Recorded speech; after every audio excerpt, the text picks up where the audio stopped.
Hello guys, good morning Philippines.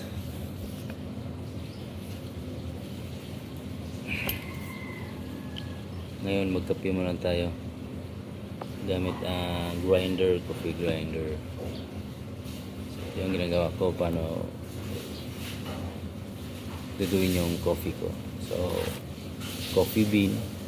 I choose coffee bean dahil coffee bean is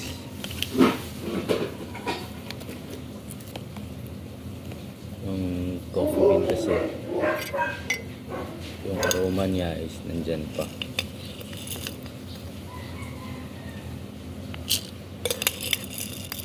Whereas yun sa mga instant coffee, yung aroma niya pag mabuksan nyo na, tapos ano naman, hindi nyo nagagamit, sayang yung kuha niya aroma, yung fumes ng coffee bean lalabas. Dito pa lang sa loob ng coffee mo, kape. Ikaw na mismo mag grind. So this is how do it. Ganun muna. Ganun natin guys. So pagkatapos guys, yung coffee bean is ano na siya, grind na siya. So depende yung course ng ano nyo. Napakabango guys. Pagkatapos ang ginagawa ko, bumili ako na pang press. So yun guys,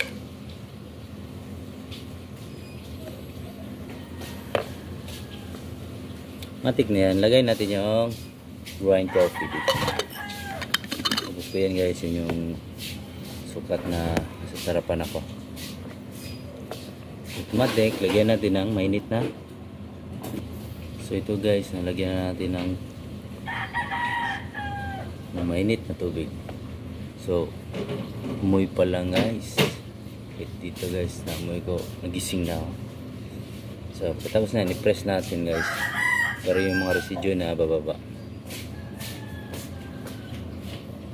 So i-press natin, tapos magkaroon siya ng pressure.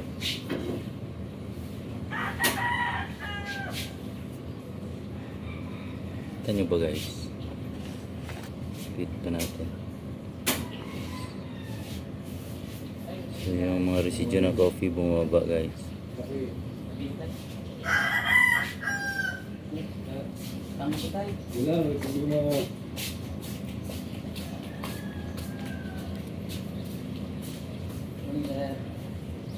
Morning, magkape muna tayo. So pwede mo bang ibalik another one para mas mabilis siya ma-extract yung coffee niya. Dandahan lang kasi pag bilisan mo baka magkamalay ka. Gano'n yung tubig. 30 na tayo. Gano'n eh. Nalisa ko pagbayad ng timo. Kasi siya may nag-inom ito. Ako kang ibabayad. So sa akin guys, 5 minutes, maximum 5 minutes. Na-extract na yung coffee niya. Ayan siya guys.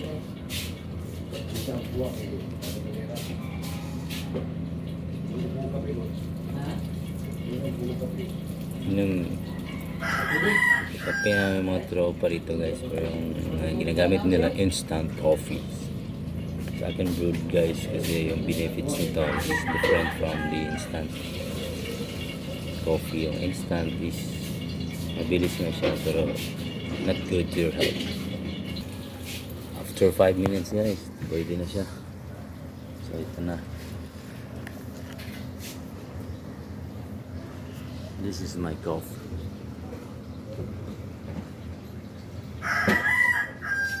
So we will extract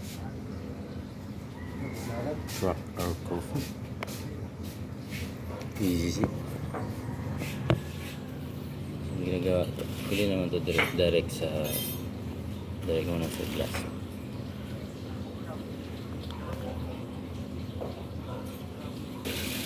So this is it. Pero guys, nalagyan ko siya ng sugar.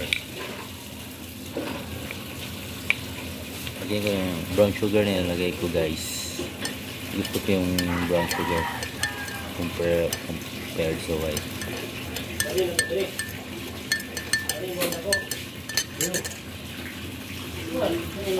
Amoy pa lang guys. Sarap na. Mapapa one more ka sa sarap. Ang kapit tayo guys. So this is how I grow my coffee. So I use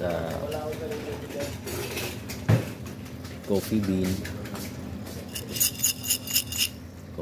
and then I grind it using my manual grinder. Then lagay ko sa pang press ko, coffee press. Then matik na. This is the final result. Sarap talaga ng kape. Kaya paghirapan mo muna bago ka kape. So, maraming benepisyo to guys. Anong benepisyo ng kape tayo?